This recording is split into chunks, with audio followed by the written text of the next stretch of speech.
Today we're here at our showcase home and we wanted to talk a little more in depth about something we get questions on all the time, and that is septic tanks, the septic tanks that we put with our homes.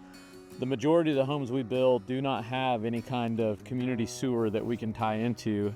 A lot of these are in rural communities outside the city, and so you don't have that convenience. Instead, we've got these on-site sewer systems, septic tanks, that we put with our homes. It's something that us as the builder, we include with our package to build the home.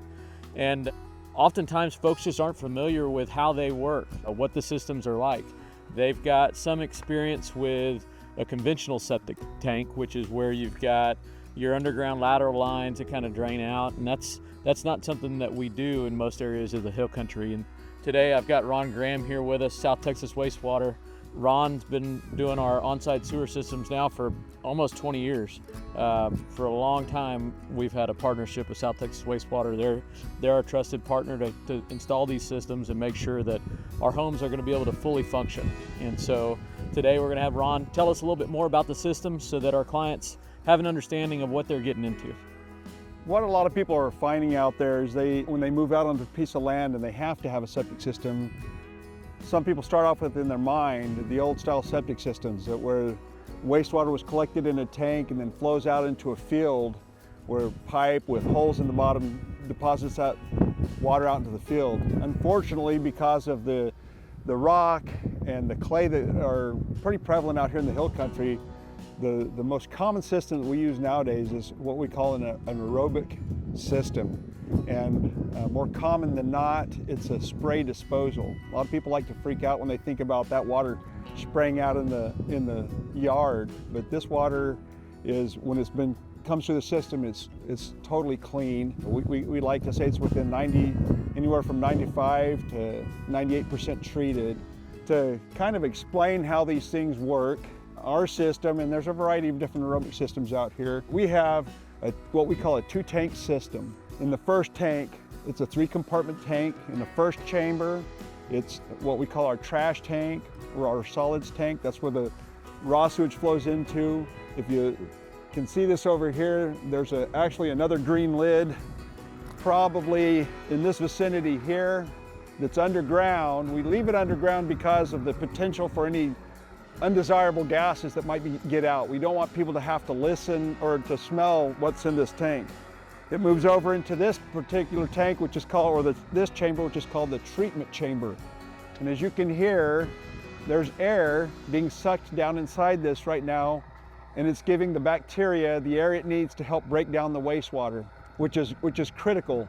And a lot of people will say, well, what about systems out there that may not make as much noise as this? This noise is a good thing for me. That means this system's getting a lot of air to feed that bacteria, so it does a phenomenal job at breaking down the wastewater. This right here, this aerator runs 24/7.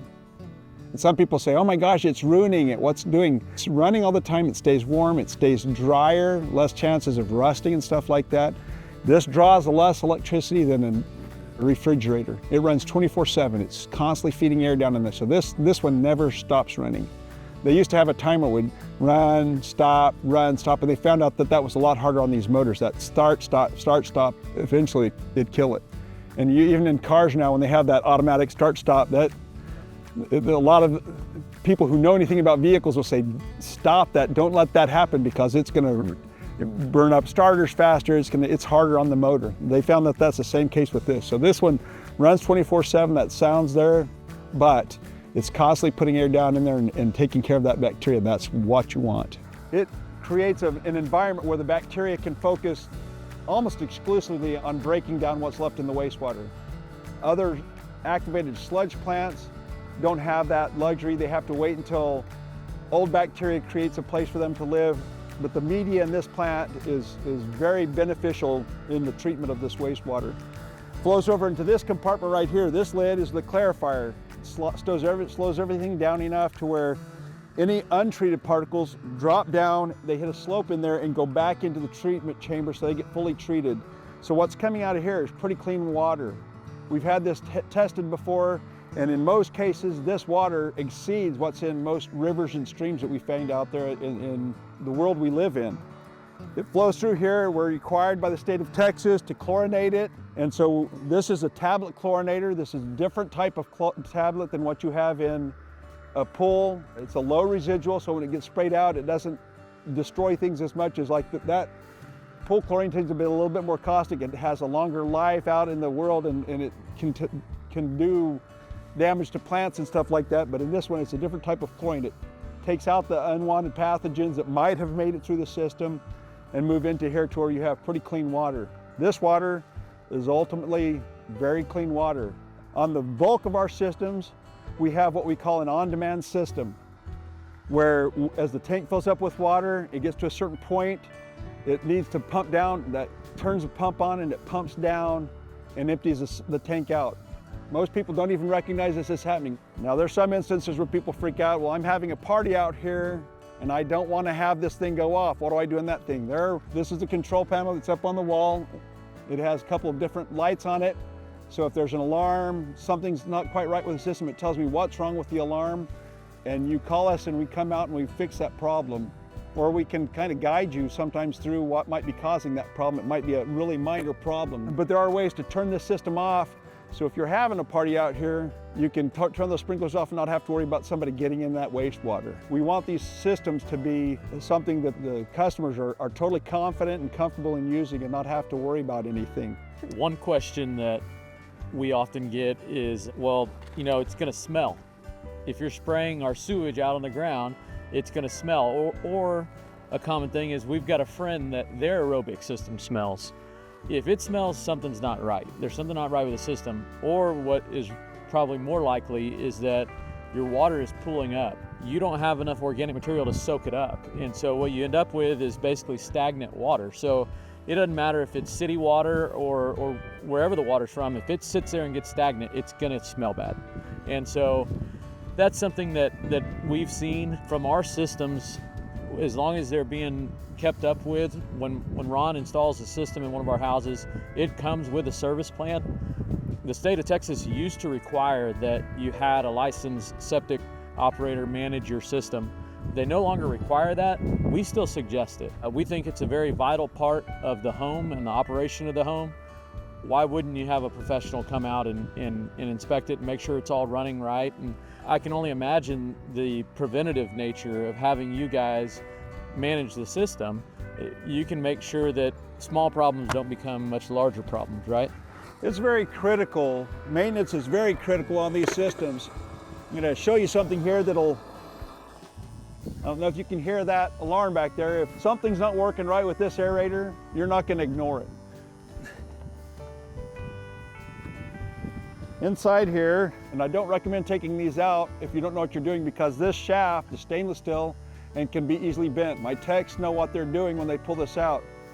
When we service these things, we take this off, we run a rifle rod down through this aerator and down through this shaft to clean it out 100%, so when it's clean, it's getting 100% of the air. This thing right here creates a Venturi effect which sucks air down, and that's what causes that hissing sound as you stand over the plant. It's this thing turning around at so many revolutions per minute that it's creating a Venturi and sucking air down into the system. Now there's some people that get a little frustrated. They say, man, this is making a lot of noise and I don't like the noise. In most cases, that's a sound that at first they notice it, but over time they forget about it. But if it becomes so annoying, there is a way to reduce the amount of sound coming out of this by taking this breather tube off. Now I try and tell the customers, it's better if it's getting a full breath of air to make sure this is getting as clean as it possibly can. But if the sound is something too much, they don't like it, I can take this off and it reduces that sound. One thing people often ask is watering the grass. How good is this at watering our grass? Is there a reason we shouldn't have it in an area where we want to maintain lawn? What's your thoughts on that? This system is really designed to get rid of wastewater. It's not designed to replace a sprinkler system. If they use enough water in the house, they might get a pretty good saturation of water. If it's only 2 people living in the house, they're never going to use enough water to really take care of a lawn.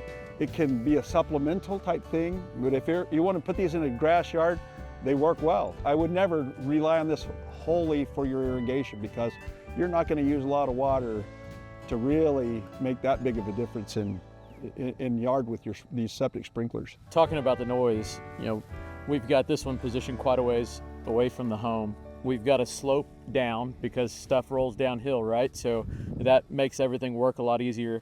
There are ways that we can overcome that. There's additional pumps we can put on if we need to go uphill to it. But we try not to put it too close to the home or any entertaining areas because there is some noise. As Ron mentioned, it's gonna run better if we do have this little black tube, which makes it a little bit louder. It's really not anything that's that annoying by any means, but we do have those options. But from a planning standpoint, if we can just put it a little further away from your entertaining areas, it's not a problem. Great systems. I've been putting these in now for nearly 2 decades, and we haven't had, any significant issues. There are working parts to these, so there are things that need to be kept up with, and periodically, you will have a part that malfunctions, and so having a good team to come out and work on the product it really means a lot. Another thing, timers.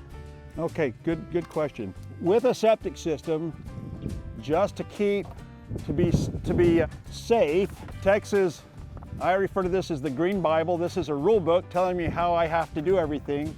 And in here it says I have to be so far away from property lines and stuff like that. One of the thoughts of that is because I call it just kind of a good neighbor rule. They don't like these too close to the property lines because they want to minimize the chance of the wastewater, even though it's clean, just the chance of it drifting over onto people, misting over onto other people in other yards. In some cases where we can't maintain a 20-foot buffer distance between the edge of the spray and the property line, where we have to go to a 10-foot separation distance, they don't like that spraying just randomly in the day, so they occasionally require us to put timers on there. Now, in most other counties, we can use just a manual timer like Intermatic, but here in Comal County, where we are today, they require a battery backup timer that it's electronic, and if your power goes out, this timer continues to maintain the time, and when it goes back when the power comes back on, it's able to go ahead and just spray at a certain time at night. That time at night, it's supposed to be off from midnight to 5 o'clock and only spray at that point. Some people say, well, then why not just have them all be that way? One of the reasons I don't like that is because your water usage in the house will dictate how these operate.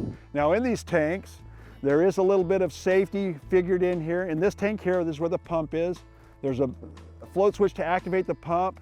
Right above that's another float switch that will come up and raise up until it gets pretty much horizontal, and then all of a sudden it'll start alarming saying something's wrong, it's not pumping out. Again, if you have a timer, nothing may be wrong, it's just not, it can't pump out until midnight tonight. So that's when a timer comes into play. And that secondary float, would that then trigger the alarm? Yeah, that secondary float would trigger the alarm. Okay. If it's too early to go off and it's saying I can't go off, it'll trigger the alarm. Now, in these control panels is a button right here. It says OVR. You can go out and you touch that OVR one time and you'll see a little light come on down here, and it'll start to spray out and empty itself out. Another option that we've had to use a few times is drip irrigation as opposed to above ground. I mean, what it is, and a lot of people will see it in landscaping, is a really small 1/2-inch tubing, kind of a pliable, flexible tubing. When we don't have the area that we need for setbacks from pool and property lines, or even sometimes wells or things of that nature, when a lot gets too busy with other things and there's just not enough way to do surface application. It goes through the same process with the exception of chlorination, because it's underground now. We don't have to worry about it spraying onto somebody. There's tubing that runs back and forth in a grid system. They're 2 feet apart, and it goes into the ground. One of the things I have a problem with the drip tubing, you can't see what's going on in there. And so there is a use for them, there is a place for them, and in those lots where we have to use drip, we've been installing those for a very long time. We've had them in there, and as long as they're well maintained, they'll do the job too. They get that job done. Another thing about a drip system is out in a yard, if too much traffic's happening out in a yard and they get really messed up, it can cause catastrophic failure. Where on this, it's easy to replace a head. In a drip field, I might have to go back out. If somebody gets out there in a truck and driving around on top of that drip field, I might have to get back out there and replace that whole field, which is a significant expense to people when they're doing it. And that's why a lot of people end up going spray. The whole thing is a lot more simple. I would not downplay it completely. If you have a yard that you have to go drip, that's the best thing that they have on the market now for that kind of a application. So another question we get a lot, and this is kind of leads to some more stuff, but we have folks that have an existing home, existing septic, and they want to add a casita or guest house, or they've got a home we're going to demolish, and they say, well, we just want to use our existing septic tank. And each of these systems, it's really crazy. In the state of Texas, there's not a whole lot of permitting we have to have. If you're not within the city limits here in Comal County for a home, you need to get your septic permitted and your driveway permitted, and that's it. But that septic permit a lot of people want to take a look at it as it's based on a combination of the size of the home square footage wise and the size of the home, but it's not. It's based on your bedrooms. Is that correct? Troy brings up a pretty interesting thing here. One of the really awesome things about our system is they are convertible. These systems are completely convertible based off the size of the house. You have, in this particular house, we have to have a 750 gallon per day treatment. And about that same size, we have a 1,000-gallon pump tank here because of the size and number of bedrooms in this house. Let's say he wanted to come back and put something else on here. One of the cool things about this system is this is convertible. This system can be converted without incurring too great of an expense. I can come back in this same system and I can put a tank in ahead of this system, a tank up there, and bring the water down through here. The trash tank now can be converted into a treatment chamber, so you can have 2 treatment chambers, and this can go from a 750 gallon per day treatment to a 1,500 gallon per day treatment to accommodate a larger house. And that's another reason we like to put them kind of far enough away from the house and tucked away so there's room in there to expand the system if ever that need arose for the customer. When we install these systems, and TA French are very well aware of this and they work with us, they know that education is paramount for the customers. And so what we offer as a company is a free, what we call either a walkthrough or an orientation, where we come out and explain things that are good or not good to put into the system. This relies on bacteria that we put in through our normal use of our system. We put into this tank. We don't have to put anything fancy in here, but if we put chemicals that kill those bacteria, probably one of the biggest problems that we have are with flushable wipes. A lot of people don't understand. They say biodegradable, but if they can be wet and still hold up and not fall apart, what most people don't understand is that they have plastic woven into those fabrics to kind of help hold them together when they're wet. And that really is hard on the system. Can you use them? Yes, but I promise if you use those types of things, you'll need to have it pumped more frequently, which is just another expense. So these lists of do's and don'ts aren't absolute, but they are helpful in knowing how can I best treat my system and take care of my system so I'm not having to have it pumped out regularly, or I don't have the chance of causing my aerator to go into premature failure or my pump to go into premature failure. That brings another point in, how we deal with our water softener. Okay, yeah. Regen on the water softeners. I know a lot of people do a separate panel that they've got in their yard somewhere that every time your water softener regenerates, it goes to this panel and goes underground.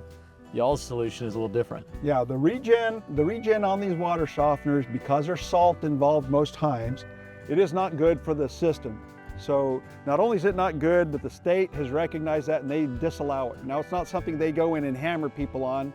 So unfortunately, sometimes if it gets tied into the septic line, sometimes you don't know, that might be a cause of this.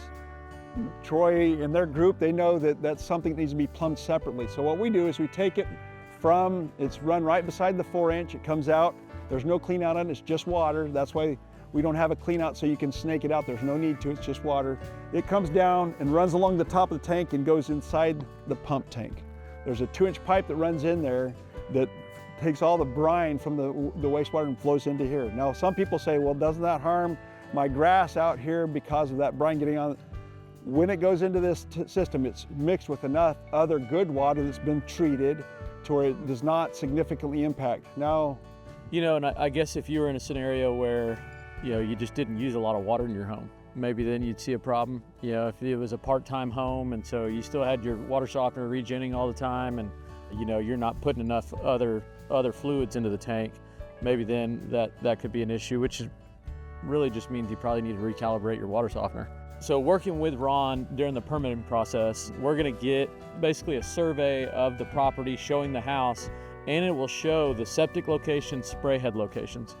We will have our homeowners take a look at that drawing and approve it before they're on site putting those in place. And so some folks may have in mind that eventually they're going to do, a pergola area or fire pit area down the road, that they may want to add a guest house later. Well, we want to show you that drawing before it's ever actually been constructed on site, and we can make those adjustments that need to be made.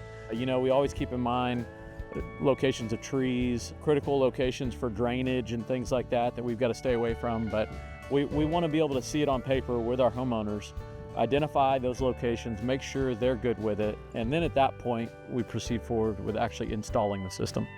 For me, one of the really big things, the really important thing in this whole process a lot of people don't stop and think about is the fact that Troy comes to me with a plan and I take it from start to finish. I don't ever point to a designer and said, well, he didn't do it right, or the install team didn't do it right, or the service guys aren't taking care of it right. We do everything start to finish. I come out when it's a raw piece of land. I look at it based on the fall of the land and some of the other things. I look for any features or anything like that I might need to stay away from. I come back with a recommendation and say, this is what our design looks like. If at that point Troy says, you know what, Ron, this just doesn't work with what we're looking for, or one of the salespeople come back and say, you know what, the customer is really thinking this, I can change that on the design and drawing. I submit that to county. I have to wait for their approval. They send it back. We come, we dig it, we install it, we get it inspected, then I can cover it up, get it all done, and then my service techs come out and take care of this. And so there's never a disconnect between who installed it, who designed it, is there something else? Now, when it comes time to install, plans might have changed. No big deal. They let us know. One of Troy's supers come out and say, hey Ron, in this lot, this customer would like this. We can make those changes, and then I can submit that change as an as-built to the county. We take care of all of that. Once again, there's no disconnect there. There's harmony between the install process, between us as the two companies working hand in hand to make sure that this experience is not painful for the customer, and ultimately that the customer has something that they don't have to worry about it, because we maintain a long service agreement with the people, and we want to make them happy. We're going to do something that keeps them happy and keeps them feeling confident about our company and about their system. So my interest is always in what's going to be best for the customer. What will the customer be okay? What can they live with? And not just survive with, but actually live with. You're living with this system. It's alive. This is a live organism here, realistically. We're carrying the live bacteria and helping them thrive in an environment where they can do the best job at treating the wastewater. That brings about one more thing as far as our cooperation, working together on the job, and that is accessibility. There's some scenarios where we may need to put that septic system in before we ever even start the house. We see that a lot around the lakes. A lot of these lake property, waterfront properties get narrower because the developers wanted to, get as many lots fit in there as they could. Well, a lot of these houses are going to go pretty much property line to property line. And so in some cases, we may need to get that septic tank installed before we ever break ground. And so working together on that process, that means he's putting his tank in long before he's ever going to come back and complete it. He's just getting it in place, getting it ready to go, and then we'll come back and put all the working parts in it at a later time. But the relationship we've developed with one another over the last 20 years has been vital to the success of my company and all my clients being happy. If the toilets aren't working right, my clients aren't going to be very happy. And so that's something very important for us to all consider and make sure we've got a good partner in that. And South Texas Wastewater is a good fit for us.